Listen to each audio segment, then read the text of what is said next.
Perfect. Yeah, a lot of premieres for me today.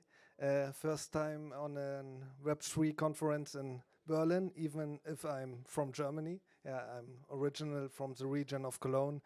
So, and mostly I spend my time in Discord and Twitter. So I'm that kind of guy who mostly avoids speaking publicly.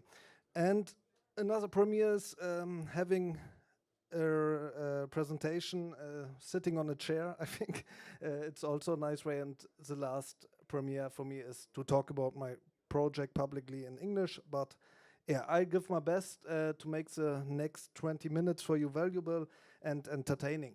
So my presentation is structured in 3 parts. First off, I start with talking about my personal NFT journey. How did I join the space? And after that, I talk about how I started my own NFT project. And last but not least, I talk about how I would start an NFT project today if I would start from zero today. Okay, yeah, my NFT journey started in 2018. And an interesting fact, as Oliver said in the panel before, that I personally was onboarded to NFTs by gaming. And the way I was onboarded was through a trading card game. The name is Gods Unchained. Maybe you can raise your hands if you know that game. I'm just curious. Okay, a few people, not many. Yeah, it's still a nerd thing. But after this big ICO bubble in 2017, I thought personally what could be a use case for blockchain that's actually working. And when I saw Gods Unchained in 2018, this was a use case where I thought, okay, this makes sense to me. It has a clear scope. It's already digital. And I thought, okay, that's pretty cool to collect it. So that's where I started collecting NFTs. And as most of you, I'm curious, how many of you own at least one NFT? Please raise your hand. Okay, most of you, but still a lot haven't collected it yet. So 2 things I would like to share about that. First, when you collect first time in an NFT, you will be surprised that it actually affects your physical feelings. So that was a real made click in my brain. I never expected that. And the second thing is that you become somehow addicted. So when I bought my first packs, then it doesn't took long that I collected the whole collection. Yeah, my second milestone in my personal NFT journey was collecting art, and that was basically in a lockdown 2020. I was sitting on a couch. It was bad weather like today, and yeah, I was scrolling through Twitter feed, and I saw really cool animations, and I was curious who's doing that, and can I collect it? And then when I saw that are actually NFTs, I was super happy, and yeah, totally made sense to me. So I started collecting art in 2020. This is just an example of one of the pictures that I collected back then. And maybe one thing I would like to say here is there's a lot of discussion about utility, and for me, art is utility. So when I'm buying art, that's enough utility for me. I'm just happy owning the gel pack. So just want to make this statement because yeah, there's always a lot of talk about it. Yeah, my next milestone, and that's the last milestone of my personal NFT journey, was May 1 in 2021 when the Bored Ape Yacht Club launched their NFT collection, and I was one of the lucky guys who actually minted one of the apes. And why I'm telling you that, yeah, you will see in a few slides, because it has become very important for building my own NFT project. So this was my ape. Yeah, nice guy. And when I bought it, I actually never thought that it will be valuable at one day. No one could have expected that. But yeah, it was bought just for fun. And also, I just for fun started my own project, which you will later see. So yeah, I joined the Bored Ape Yacht Club, and after a few days I said, okay, I'm in a virtual yacht club, but I don't have a yacht, so that's not really cool. And yeah, there was my idea, so why not building virtual yachts for virtual yacht club? So that idea I had in May in 2021, and I thought about it a lot, but I didn't want to copy something. At that time, there have been a lot of new profile pic projects, mostly an animal and then 10K profile pic collection. I mean, some are cruel, but most of them have been copycats and no real innovation or something in it. So after the fifth collection of an animal profile pic, I was not interested in it anymore, and I was thinking about what can you build in this space that haven't existed before. So one thing that I never understand back then, that no one really cared about the Twitter banner. And yeah, that made me really think. I was thinking then, no, you can put one and one together. I built yachts for the Twitter banner for the Bored Ape community. And that was basically our idea. And yeah, it was the idea of the first metaverse shipyard. And we called it Ape Harbor because all the founders have been apes. Yeah, and we started originally for the Bored Ape community. Today, we are building it for everyone. And yeah, and that was basically the idea. We built virtual yachts, providing a cool Twitter banner for existing community, for the BreederDAO community. And yeah, finally, my ape got his sailing yacht. I finally had a yacht in a virtual yacht club, and that was the day when yeah, we really made noise on Twitter. There was a lot of buzz, especially in the Bored Ape community, who discussed, I also want to have a yacht and so on. And that really helps us later to sell out our project. Yeah, that's me on Twitter, and that's actually the Twitter banner. So now my Bored Ape has a yacht. So really simple use case, but yeah, sometimes simple things are the best things. And on July 25, 21, we sold about nearly 8,000 yachts in 7 hours. And yeah, I think it is one of the bigger German NFT projects. And yeah, how did we manage to sell out? I think we had a clear niche. It was clear what people get. It was not complicated, no complicated tokenomics and so on. We had mint rewards. I tell you about that a second later. We had a clear focus on the Twitter banner. Why is that important? Because at that time, everyone was focusing on profile pics. And we said, okay, when everyone does that, then you better go another way, because otherwise you don't get any attention. And the last thing that was pretty cool back then was that we have an on-chain naming function in our smart contract. So when you actually bought that yacht, you could name it on-chain. And yeah, that was especially for the nerds a cool feature.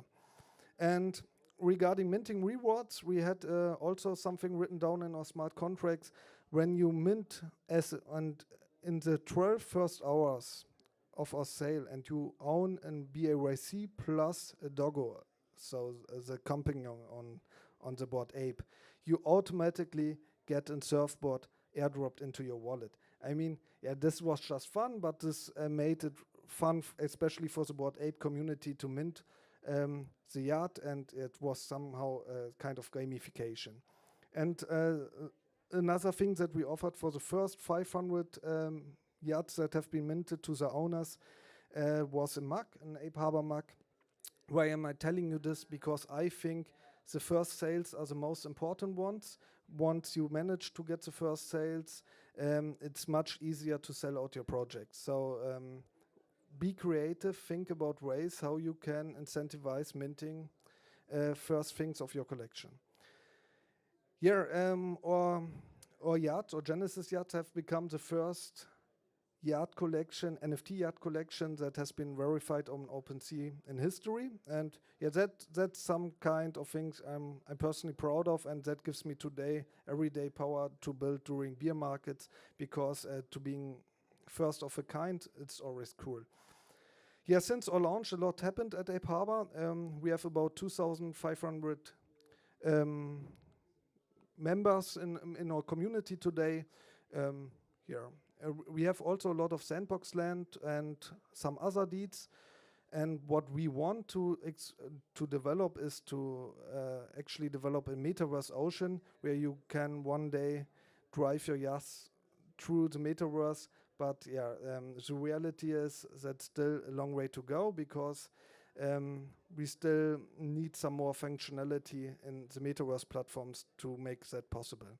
So I don't know if anyone from you in the audience is working at a metaverse company and you think this could be possible, then let's speak after the talk. Yeah, and one thing that became clear to me after a while was that people buying NFTs for status. I didn't came from that corner. I bought it just for fun. That's why we made sailing boats. But people really wanted to have big yachts, and yes, and that's why we decided 1 year ago for Christmas we made an airdrop, a free-to-claim drop for everyone who has a sailing boat. Could claim the super yachts, and these are also some examples. So very big, very fancy, so that people can finally flex somehow in their Twitter banner. Yeah, and we didn't stop here. We thought, okay, let's do more than we promised. That's also an advice, always under promise, over deliver. I think that's the best way, and especially in a beer market, it's so much easier to build. And we went there and said, okay, we model all 7,777 yachts in 3D.